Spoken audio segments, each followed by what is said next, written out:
Sa mapagpahalang araw ng Miyerkules sa atin at may muli, ngayon po ay ating usapang lalaki sa tuwing buwan ng unang Miyerkules sa buwan. No? Ngayon po ay April 2025 at pinag-aandaan natin ang Pasko ng muling pagkabuhay.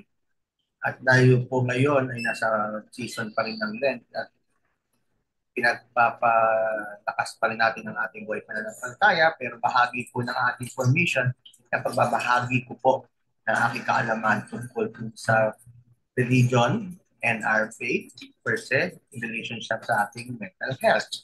So, allow me to share my screen para makita po natin kung ano po ang ating topic for today. So, ang ating pong topic ay how faith frameworks can help you manage life's challenges. Alam ko po na hindi madali para sa panahon ngayon sa gitna ng ating mga usapang politika, usapang pananampalataya, usapang pamilya, usapang negosyo at usapang pinansyal at trabaho, nagkakaroon pa rin tayo ng ay papano, no? Paghina ng ating pananampalataya. At paano itong pananampalataya natin binabago o hinuhubog tayo para maging malakas sa gitna ng ating mga pagsubok sa buhay. Hindi yung madali para sa ilan at sa karamihan rather ang mga pagsubok. At yung iba naman po ini-embrace na nila yung pagsubok bilang pagsunod nila kay Jesu Cristo. At ngayon pong Kwaresma, marami mga pagsubok tayo at talagang tinitiis natin ang ating pinapalakas natin ang ating pananampalataya upang maging kalugod-lugod dito sa Panginoon Diyos. At sa ganon, pagdating ng Easter, tayo po ay masaya para doon sa ating paghahanda, no? Maging kalugod-lugod tayo. At ito yung totoong ito yung magiging mantra natin sa pang-araw-araw na buhay. Paano ba yung ating pananampalatayang tinutulungan tayo na harapin ang mga pagsubok sa buhay?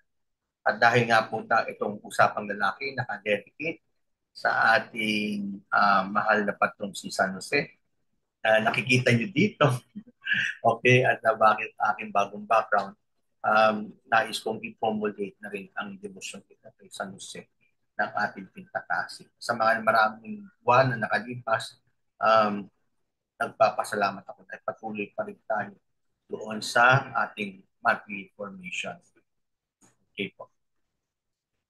Gaya ng kinagalian, tayo po ay muna ay manalangin. Dito po of the Son of the Holy Spirit. Amen. O glorious Saint Joseph, spouse of Immaculate Virgin, obtain for me a pure, humble, and charitable mind, a perfect resignation to the divine will. Be my guide, Father, and Mother through life, that I merit to die of good deeds in the arms of Jesus and Mary. Amen. Saint Joseph, pray for us. Gaya ho na nasabi ko po, ang ating topic ay is all about how faith frameworks, okay, can manage our facing our life challenges. So I just want to share with you from the Isaiah 41 verse 10. Sabi nga po, so do not fear, I am with you. Do not be dismayed, for I am your God. I will strengthen you and help you. I will uphold you with my righteous right. In other words, it is an assurance that God is always with us kung ano man po ang ating pinagdadaanan. Kung ating titingnan, ang katotohanan po, hindi po natin maiiwasan na magkaroon tayo ng kung tawagin natin mga pagsubok sa buhay. Ito yung ating mga crisis. Okay? Life is full of challenges. Emotional, financial, health-related, and personal. Even the political issues, even economic issues, even yung sitwasyon natin sa ating sa ating tao, sa ibang tao. Yun yung isa sa mga challenge natin. Sometimes we tend to ask ourselves, how do we love this toxic people? No? Or how do we love our friends who are so toxic? Who is one of our stressors? Yeah, totoo. We can't really escape from that. That our life is full of challenges. Our life is full of mess. Our life is stressful. Our life is it's not easy to live, especially if we are in the church. Talagang napaka masalimuot din dahil kung kailan nagsiserve tayo sa church, then God, there is always challenges. No? Kasi there is a lot of test. Okay? Test of faith. Ika nga. At doon talaga sinusubok kung gano'n kalalim ng ating pananampalataya at paano tayo naging papatuloy sa ating buhay. And that's the reality. Now, faith, however, faith frameworks offer what? Strength, guidance, and resilience. So, in other words, we cannot really separate ourselves, or we cannot be called Christians if we don't have faith. But faith itself, from the word itself, it offer what? Guidance. Ano po yung gusto natin mangyari? Through our faith, we are guided with our decisions. Through our faith, we are guided with our plans. Okay? To our faith, we are guided sa mga ways kung saan, ano bang gagawin natin sa ating buhay. And to our faith, we gain strength. Physical strength, emotional strength, and especially the spiritual strength that we are always asking for God, di ba? Di ba? Yung strength that we can able to surpass and overcome the challenges in life. And the resilience, the strength, the ability to bounce back. To the faith itself, we may able to um, help ourselves to bounce back or babangon muli. O kakayahan natin magkaroon ng panibagong katatagan, ika nga.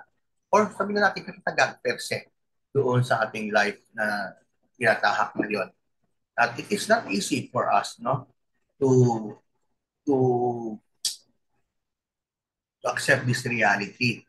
But because of faith, we are guided. Because of faith, we become stronger. And because of faith, we are resilient.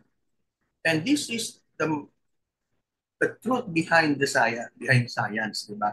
Kasi we can, regardless of our faith, our religion, and I believe most of us here are Catholics, doon natin nakikita yung faith na have a common faith. We believe in one God, in three divine persons. We believe that Mary is the mother of God, and Saint Joseph is the spouse of Mary, the poster father of Jesus. Their faith and beliefs can be one, no? But faith is something like masyado siyang malalim, no? The mystery, how we able to hold on, no? Our ability to hold on to someone that we cannot see, but we can feel. We can't see God, but we can feel His presence.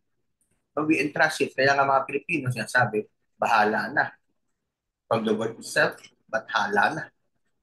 Okay? So si bathala is a Tagalog term. Old Tagalog, okay? Pre-colonial Tagalog means God. It's bahala na si God. No? Bathala na. So that's faith all about. And what is the faith per se? Okay, the faith framework per se, it's help us to what? To navigate their struggles with hope and meaning. There's two very much important to remember. The hope and the meaning. Our navigation to struggles, okay? Navigation for struggling with hope and meaning, to find meaning. So if you are suffering, then you're becoming hopeful. Sana, yung sakit mo, mawala, and you are hopeful na gumaling ka. And then, even during sa time na you are sick, you are always seeking for your meaning. You're struggling to live, to surpass yung mga hardships na nangyayari sa iyo. And sometimes question mo na yung sarili mo na para kanino ka bumabangon? Bakit ka lumalaban sa gitna ng sakit? And that's what faith framework is. No, napakahirap na intindihan pero it helps us, no? Na like for instance, sabi nga sa Bible na faith can move mountains. Yung imposible, magagawa. At kung tayo mismo, imposible magkaroon pa tayo ng pagkasa, pero umaasa pa rin tayo. And that is another, as a good characteristics or values na meron tayo. Na tanging believer with God lang ang meron. We can, like for instance, we are hoping that someday, gagiginahawa ang buhay natin, and because of our faith and trust in the Lord and hardship, God continue to bless us. Something like that, no? Or we are hoping that someday we will be healed, and because we are very much conscious of ourselves, we take our medicine, we consult our doctor regularly, we follow the prescription, then hoping, with prayers, we're able to recover from our sickness. And from that, we're able also to find our own meaning in life. Now, remember that according to Lamar Whitehead, no, if you want to be to become successful in life, okay, sabi nga nila success, di ba? Success. Hindi ka success eh. Bakit? Kasi wala daw tayong ganito. But we can be successful if we combine resilience and faith. Having faith with God and ability to cope up, we become successful. Successful in what sense? We can be financially successful because despite of hardships, we can still work and have faith in God. We can be successful in our relationship because despite of the toxic relationship because we put God in the center of our relationship and we have faith in God, our relationship succeed. Diba? So that is very basic. Very basic in life. Kaya nga po, kapag gusto mong maging successful, sabi ng mga bataan, sumakses ka na eh. Andun ka na. Okay? Pagsamahin natin yung faith per se and the resilience. And that's very common. Very common. Hindi lang natin alam, bakit ba tayo naging successful? Not because, hindi lang kasi awa ng Diyos yun. Kasi meron ka rin ginawa. No? Sabi nga nila, nasa Diyos ang awa, nasa tao ang gawa. And at the same time, kahit patuloy tayo binubuhay at buwabangon sa pang-araw-araw, and we believe that God will be with us, then will God continue to bless us, and we become successful. I hope you are still with me, no? Kaya nga po napakaganda ng ating topic kasi napakahirap po intindihin ng pananampalataya. Sometimes I lose faith, sometimes I doubt. And it's okay. No? Kasi hirap ng buhay. But despite of every challenges in life, masakit man isipin na meron kang kaibigan sa mag-anak na nagbibigay sa yung stress, but you are still thinking someday, magbabago, someday, matutulungan mo siya, someday, and eventually, when you put God in the center, then you pray for it, and then you become more resilient and not giving up, then magtatagumpay ka na mababago mo yung taong yun. Magiging okay kayo, magiging okay finances mo, magiging okay emotional mo, magiging okay ang relationship mo, magiging okay lahat ang career mo. And because faith and resilience are always goes hand in hand. Okay? So if you have questions or if you want to have more some insights, you can type it on our chat box so that people may able to see it and try to reflect. Kung meron kayong reflections or keywords that you want to share, then it's okay. So natin maging engaging to. No? Kasi napaka-importante po. Paano ka mabubuhay? O paano ka, para kanino ka bumabangon? Yung gusto kong tanongin sa inyo nga pala, pakisagot po dito, paano ka, para kanino ka bumabangon? Para kanino ka bumabangon?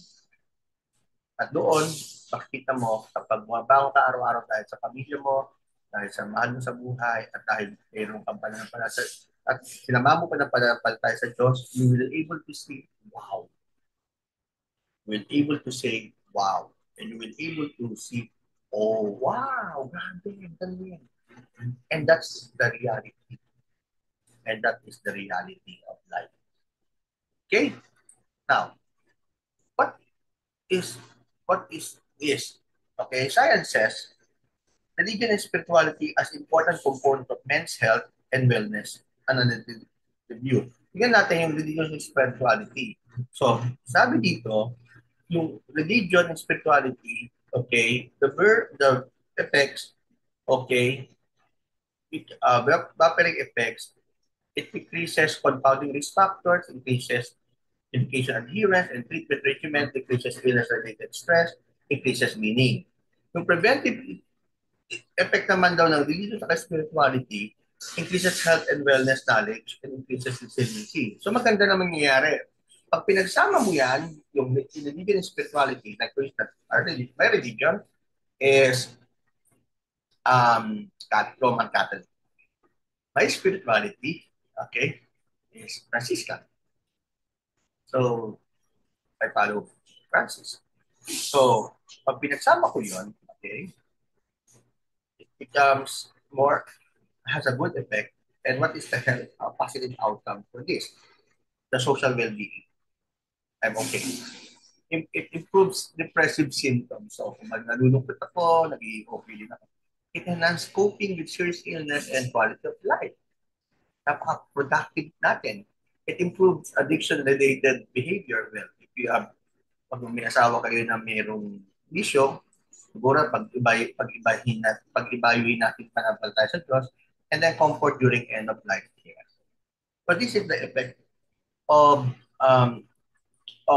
when we combine spirituality and religion, no? The important component sa mental health and wellness ng mga kalalakihan. So, isa lang to sa napakaraming epekto, magandang epekto kung anong naitutulong ng spirituality and religion o ng religion sa ating well-being. Okay? Now, kung titignan natin, meron mga practical ways, okay, ways faith helps in challenges. So, gusto kong ano natin, tawag ito, spell out natin ang religion. R, okay, R-E-L-I-G-I-O-N. Say po natin. No? Okay. First, R, reflect. Okay? So, what do you mean by this? Reflect and rest. Gano'n ngayon, no? Napakaganda ng oportunidad na we can reflect on God's past mystery. No? The passion, the death, and the resurrection of Christ. We can able to reflect so that we can able to have more meaning in our in celebrating Easter, in preparing ourselves in the celebration of Easter during the Lent, no? Kaya nga maraming mga spiritual reflections, exercises rather. Tulad ko, magre-retreat po ako, Lenten retreat with my brothers sa Franciscan Secular. At the same time, it is also my rest. Rest from the BCX world, rest from negativities, rest from, from emotions, from toxic, from stress, no? Spiritual rest, no? Hindi kasi pwedeng nag-reflect ka na hindi ka nag-rest. Always pareho yan. Lagi magkasama yan. And then, from the reflect itself and rest, papasok na dito yung exercise, spiritual reading. Kaya nga napaka-importante, no? During reflection, meron pa rin tayong spiritual reading.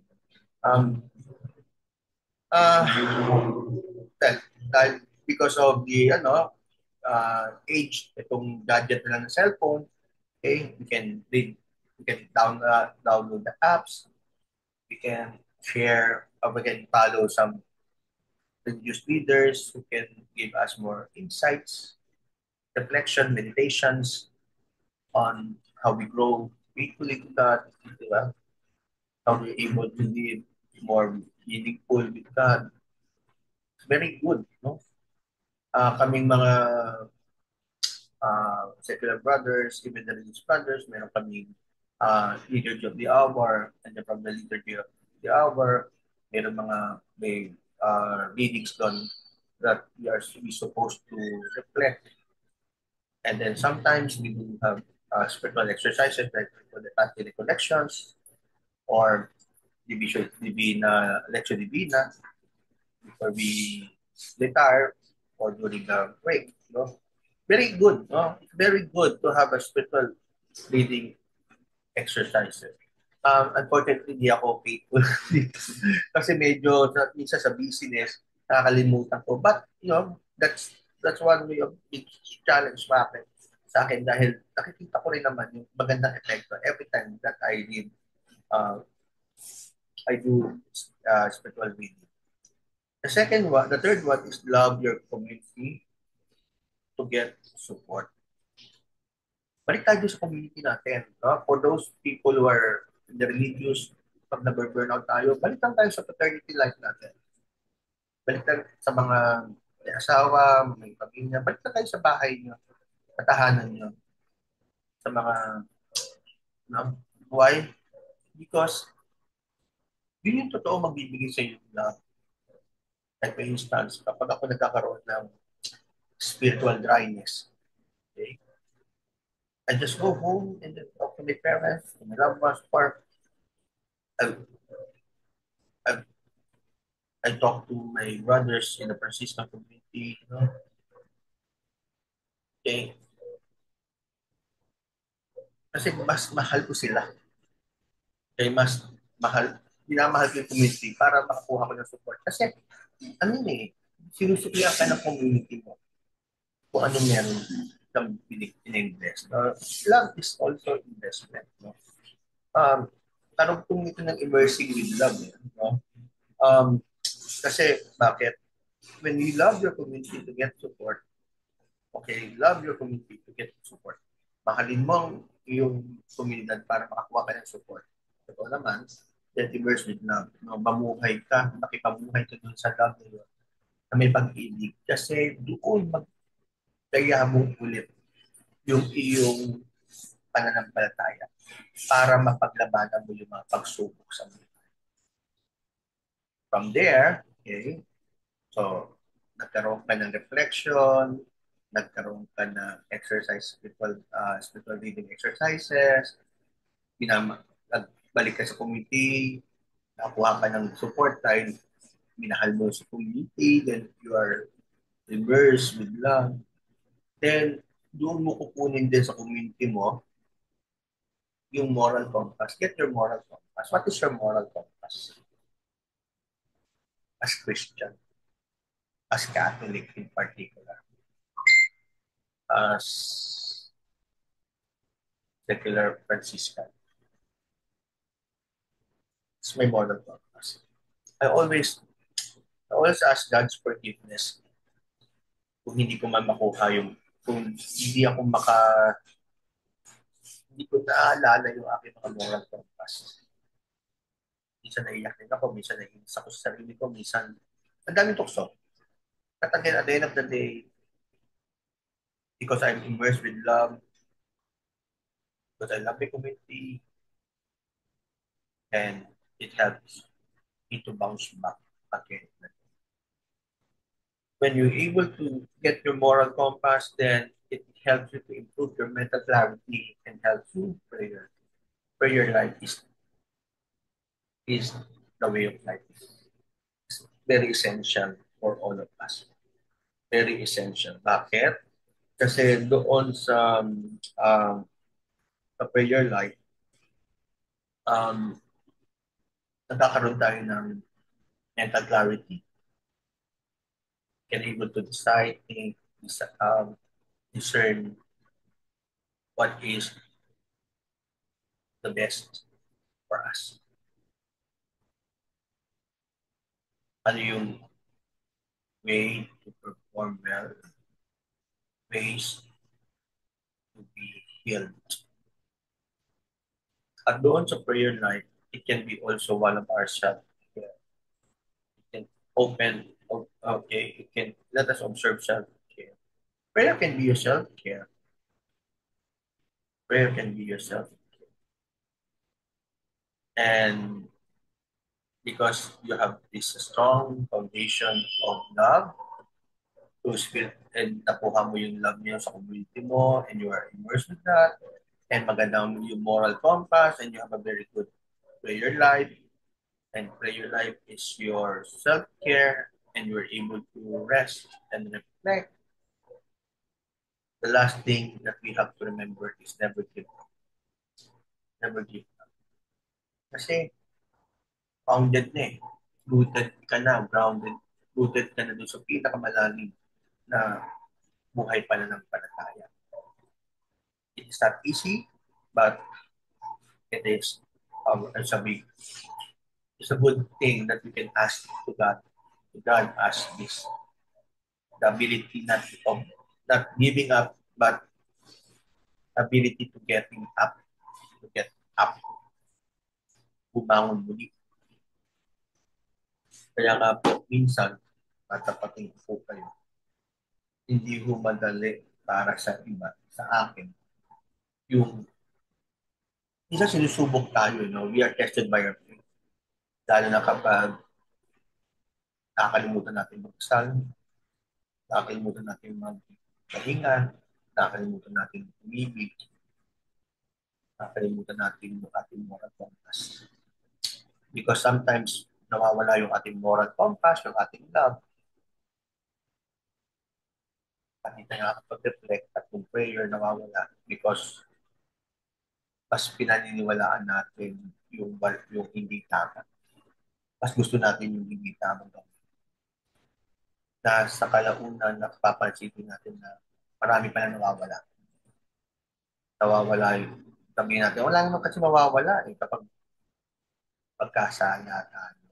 Or hindi naman tayo, wala namang mawawala kapag hindi naman tayo kasal. Isa meron. Meron pala. Nawawalan ako ng panahon para makapagpahinga. Nawawalan ng panahon para makapag-nourish ng spirituality ko. Nawawalan ako ng panahon para umibig. Nawawalan ako ng panahon para mag-isip na mabuti. Nawawalan ako ng panahon para magpangalaga ng aking sarili. Siyempre, nawawala yung panahon ng aking, nawawala yung aking moral compass. Nawawala din yung aking ability to give, to getting up, but rather I'm living up. That's the challenge kapag hindi clear sa iyo yung goal. Kaya nga um, kaya nga si San Jose, kaya nga si San Jose, napaka napaka perfect sa atin. Wala siyang sinabi, wala siyang sinabi, wala siyang sinabi. Pero maraming nakitaan natin siya. Naging mindful siya, eh, nagkaroon din siya, perhaps nagbabasa siguro din siya ng mga salita ng Diyos. No? Kaya sumusunod siya. Pinahal niya yung community, tinatang sa kanya, inimmerse niya yung kanyang love sa ating mahal banal na pamilya, pagganda ng kanyang moral compass, nakisama siya sa panalangin ng ating Panginoon Jesus, nagkaroon siya ng mabuting pinangalagaan yung sarili niya, kahit tayo nataghanap, nagpatuloy pa rin niya yung pagiging amahin ni Kristo, at never siya give up doon sa pagsubok. Maaaring wala to sa kasulatan, sa Bible. Pero I believe, hindi madali ang naging buhay ni San Jose. Okay? Kaya nga po, ano po yung challenge sa atin, sabi ni Pope Francis, okay, ano po yung sabi ni Pope Francis, having faith does not mean having no difficulties, but having the strength to face them knowing we are not alone. So it means to say, my dear friends, faith is part, challenges is part of life. We can't really get out of it. But because of faith, we can able to help ourselves more, continue to grow more, having strength to face them, having courage, no, tapang from there, it probably say we are not alone because we are with God. Kaya nga po napakaganda na pamarisan natin muli si San Jose ng ating pagkakasal. Muli, ako po si John Cadiz Carandang, isang uh, Franciscano secular at sekularista na papasalamat sa muling pagtangkil ninyo sa ating monthly permit sa usapang lalaki. At patuloy po ako nag-bless dahil kayo po mismo sa mga nanonood at nag-share ay patuloy yung sinasabuhay. Ano bang yung natutunan at binabahagyan naman maaari niyo po i-follow yung Catholic Psychology Facebook page. No? Hopefully, maging maganda yung page na yun. Doon po ibibigay yung mga reflections ko for these coming days. No? Uli, salamat po at ingat po at kapag may katanungan po, kung gusto po kayong topic na ibahagi, maaari po nyo isulat doon sa Facebook page. Uli, salamat at God bless us.